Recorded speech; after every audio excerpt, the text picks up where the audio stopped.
नमस्कार, सुस्वागतम, वेलकम, अभिनंदन। जानवर और आपके ग्रह, आज की इस वीडियो का नाम है। मैं हूं डॉक्टर वायरा के, आपका स्वागत अभिनंदन करती हूं। सबसे पहले तो ये बताइए कैसे हैं आप, घर में सब कैसे हैं? सबको मेरा नमस्कार, प्रणाम। जितने बड़े हैं उनको कोटि कोटि प्रणाम, चरण स्पर्श अंकल आंटी को, और जो मेरे हम सफ़र, मेरे हम उम्र हैं, उनको मेरा नमस्कार, और मेरे छोटे छोटे नन्हे मुन्ने, मेरे से उम्र में छोटे सभी को मेरा बहुत सारा प्यार। जी हाँ, मैं हूं डॉक्टर वायरा के और आप इस वक्त मेरा अपना यूट्यूब चैनल देख रहे हैं। स्वागत अभिनंदन है। और मैं आपके लिए आज शूट करने बैठी हूं। आज हम बताएंगे कौन से ग्रह क्या कहते हैं, जानवरों के साथ सेवा कर कर कौन से ग्रह को शांत किया जा सकता है। लेकिन सबसे पहले एक सोशल मैसेज। आजकल एक बहुत फैशन चला हुआ है रात्रि 12 बजे केक काटने का। उससे ज़्यादा फैशन चला हुआ है कि केक आपके मुंह पर लगाने का, आपके कपड़ों को गंदा करने का। जब जन्मदिन पहले होता था तो हम अपने बड़े बुजुर्गों के पाँव छूते थे, केक काटते थे, ठीक है। माँ तो मुझे याद है बचपन में हलवा बनाकर डब्बे में रख देती थी, डब्बा उल्टा करती थी, वो केक के आकार का हो जाता था। वो हम उस पर कैंडल वैंडल कुछ नहीं लगाते थे, माँ मना करती थी मेरी, और हम उसे काट कर हम वो हलवा खाते थे, क्योंकि आटे का हलवा, सूजी का हलवा, हमारी जनरेशन, हमारी उम्र के जो मेरे हमसफ़र, मेरे उम्र के लोग हैं, वो जानेंगे कि हमारी कमज़ोरी होती थी। ऐसा नहीं होता था जब मर्जी खीर बन जाए। जिस दिन घर में खीर बनती थी तो सावन होता था, या सावन का सोमवार होता था, या घर में श्राद्ध होता था, तब खीर बनती थी। मतलब एक पर्टिकुलर टाइमों पर ना हम ना तरसते थे उन चीज़ों के लिए। जब हम तरसते थे तो हमें उन चीज़ों की कदर थी। वो हम कटोरी भर भर के बार बार फ्रिज में जाकर, माँ खीर, माँ खीर, माँ खीर, माँ आज हलवा बनेगा, वाह माँ पूरी बनेगी। और आजकल क्या होता है, कल सुबह छोले पूरी खाते हैं, छोले भटूरे का नाश्ता करते हैं। हम जब छोटे थे ना, तब हमारे यहाँ पे ना बहुत रूल्स थे कि चावल रात में नहीं खाने हैं, और भिंडी इस सीज़न में नहीं खानी है, संतरा इस सीज़न में नहीं खाना है, आम अभी बिल्कुल नहीं खाना है, ये आम अभी ख़राब कर देगा पेट। और हमारे पेरेंट्स हमें जो कहते थे ना, हम उन बातों को मानते भी थे, और यकीनन उनसे हमें फ़ायदा भी होता था। जैसे सावन के महीने में माँ कहती थी दूध नहीं पीना है और दही तो बिल्कुल नहीं खाना है, इससे कफ हो जाता है। तो हमारे घर में दही आता भी नहीं था। मुझे याद है कड़ी बनने का या कड़ी खाने का हमारे यहाँ बड़ा ही एक रिवाज है। तो बचपन में सावन शुरू होने से पहले माँ एक दिन पहले कड़ी बना, खा लो भाई कड़ी खा लो, अब एक महीना कड़ी नहीं बनेगी, कल से सावन है। तो आई होप आपके यहाँ भी ऐसा होता होगा। अपने एक्सपीरियंस मेरे साथ शेयर ज़रूर कीजिएगा कि होता था या नहीं होता, या बहुत से घरों में होता है। मैं अपनी बात बताऊँ तो मैं तो दादी माँ हूँ, मेरे घर में ये सब आज भी होता है। और मैं देव को नो मीन्स नो और येस मीन्स येस, तो मैं देव को ये चीज़ें अब भी नहीं करने देती हूँ। जो नहीं करना है वो नहीं करना है। कुछ चीज़ों के लिए मैं पर्टिकुलर बहुत ज़्यादा ज़िद्दी हूँ, क्योंकि मेरे को मानना है कि मैं कुछ दे पाऊँ ना दे पाऊँ, देव को संस्कार तो दूँ, और थोड़े से संस्कार अगर हम अपने बच्चों को दें तो हमारे बाद भी ये चीज़ें हमारे बच्चे फॉलो करें और ये सभ्यता संस्कृति जिंदा रहे। क्या कहते हैं आप? सही कहते हैं ना? तो रात्रि 12 बजे जब हम केक काटते हैं ना, वो पहर भूतों का होता है, नेगेटिव एनर्जीज का होता है। मंदिर के पट बंद होते हैं, लोग अपने घरों में होते हैं। मेरा आपसे हाथ जोड़कर निवेदन है, अगर आपके घर में कोई प्रेग्नेंट महिला है और अगर आपके घर में कोई बुज़ुर्ग है, तो ये गलत काम आप ना करें। जब आप वो केक काटते हैं तो उस केक पर भूत, पिशाच, नेगेटिव एनर्जीज बैठी होती हैं रात्रि 12 बजे, और हम वो काट काट कर खाते हैं और उनके साथ खाते हैं, क्योंकि वो भोजन उनका भोजन होता है। भाई जन्मदिन मनाइए ना, कौन मना कर रहा है? बस दो बातें समझ लीजिए, केक रात्रि 12 बजे नहीं काटना, केक के ऊपर कैंडल लगानी है, लेकिन उसे जलाना है कि रोशन रहे आने वाला साल। उसे बुझा बुझा कर अपने आने वाले साल को खराब नहीं करना। पहली बात, सूर्य की रोशनी में हम सब कुछ करते हुए अच्छे लगते हैं। नाइट सिर्फ मैरिड लाइफ के लिए है, नाइट सिर्फ अपने परिवार के साथ आराम और सोने के लिए है। जब रात को भगवान ने सोने के लिए बनाया है कि चंद्रमा की रोशनी में इंसान सो जाए, तो आप खुद सोचिए कि कोई भी कार्य आप उसमें कैसे कर सकते हैं। इनफैक्ट जो लोग नाइट ड्यूटी करते हैं, कुछ टाइम बाद उनकी लाइफ में आप बहुत चेंजेस देखते हैं। पर्सनल लाइफ तो हेल हो ही जाती है, बट उनकी सेहत भी खराब होने लगती है, उनकी सोच भी नेगेटिव होने लगती है।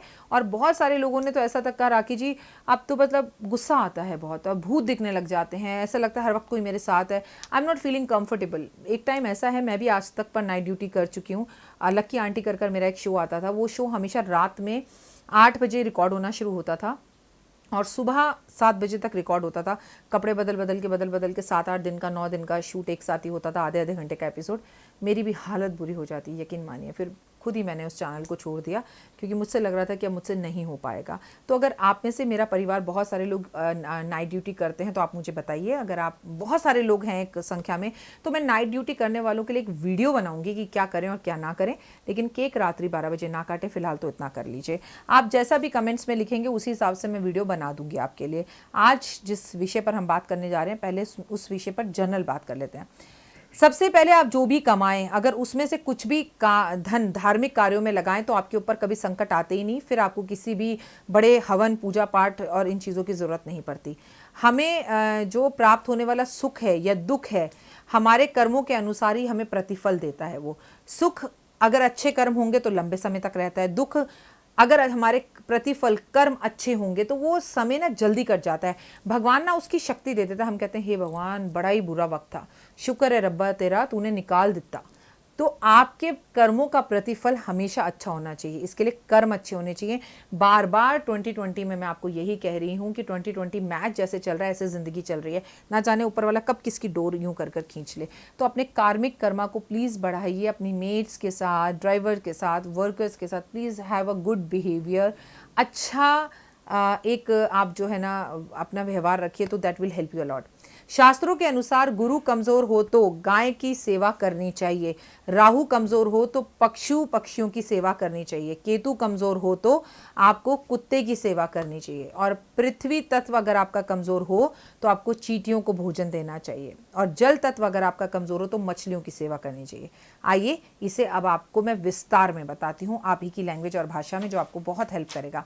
राहु अगर आपको सही करना है, राहु की महादशा, अंतरदशा, प्रयंतर दशा चल रही है, राहु लगन में बैठा है, तो आपको रोज सुबह उठकर पशु पक्षियों को ज्वार, बाजरा, मक्का मिक्स कर कर देना चाहिए। And you should do this every day. अगर आपके घर के आसपास नहीं दे सकते तो अपनी गाड़ी में बैग रख लीजिए और उसे आते जाते कहीं पर भी आपको पशु पक्षी दिखे वहां दीजिए। लेकिन कभी भी पशु पक्षियों को आपको बाजरा, ज्वार या मक्का या वॉटेवर, रोटी मीठी जो भी आप देते हैं, घर की छत पर नहीं देनी चाहिए। वो ऐसे अपनी चोंच से उसको खाते हैं और आपकी किस्मत को भी वो खा जाते हैं।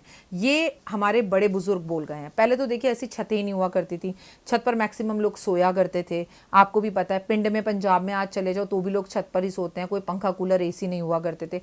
तो लोग बहुत ध्यान रखते थे कि छतें घरों से ज़्यादा साफ होती थी एक्चुअली, क्योंकि गद्दे बिछाकर सोना होता था और छत पर हर ज़रूरत की चीज़ मुहैया होती थी। अब सुराई में पानी होता था, मटके में पानी होता था, चारपाई होती थी, गद्दे, रजाइयाँ होती थी। मुझे याद है मैं खुद छत पर सोई हुई हूँ, फिर हम भागते थे रात में, अगर बारिश हो जाती तो भागो भागो अपना तकिया चादर उठाकर, बड़ा मज़ा आता था। वो दिन ही अलग थे। तो इस बात का ध्यान रखिए। यदि अगर व्यक्ति के दुश्मन उसे परेशान कर रहे हैं, पड़ोसी उसे परेशान कर रहे हैं, तंग कर रहे हैं, तो केतु की वजह से होता है। तो आप कुत्तों को दूध पिलाइए और बिस्किट खिलाइए। अगर कर्जा बहुत ज़्यादा हो गया, उतरने का नाम ही नहीं ले रहा, तो आटा ले लीजिए, काले तिल ले लीजिए, चीनी ले लीजिए, घी ले लीजिए, सूजी ले लीजिए। आटा ले लीजिए, काले तिल ले लीजिए, चीनी ले लीजिए, घी ले लीजिए और सूजी ले लीजिए। इन सब को कढ़ाई के अंदर भून लीजिए। जैसे एक प्रेग्नेंट लेडी के लिए पंजीरी बनती है, अब उसमें काले तिल तो डलते नहीं है, बट काइंड ऑफ पंजीरी, जैसे सत्यनारायण भगवान के लिए पंजीरी बनती है, वैसे बना के एक डब्बे में रख लीजिए और रोज एक मुट्ठी उठाकर एक पेड़ के नीचे डाल दीजिए। ऐसा करने से आपका कर्जा उतरना शुरू होगा और आपके दुश्मन खत्म होंगे। अगर पुरानी संपत्ति हाथ से निकलती हुई दिखाई दे रही है और संपत्ति आपको चाहिए, बहुमूल्य वस्तु कोई खो गई है, कोई सोने की अंगूठी खो गई है, कोई हीरे का सेट खो गया है, तो ऐसे लोगों को प्रतिदिन आटे की गोलियां बनाकर मछली को देनी चाहिए और नदी में, तालाब में, समुद्र में, कहीं पर भी जाकर देनी चाहिए। लेकिन घर में फिश एक्वेरियम में आप आटा मत दीजिए, वो तो मछलियों का एक विशेषकर खाना आता है, वही दीजिए तो बेहतर है। ऐसा करने से खोई हुई संपत्ति भी लौट कर वापस आती है, खोया हुआ मान सम्मान वापस मिलता है।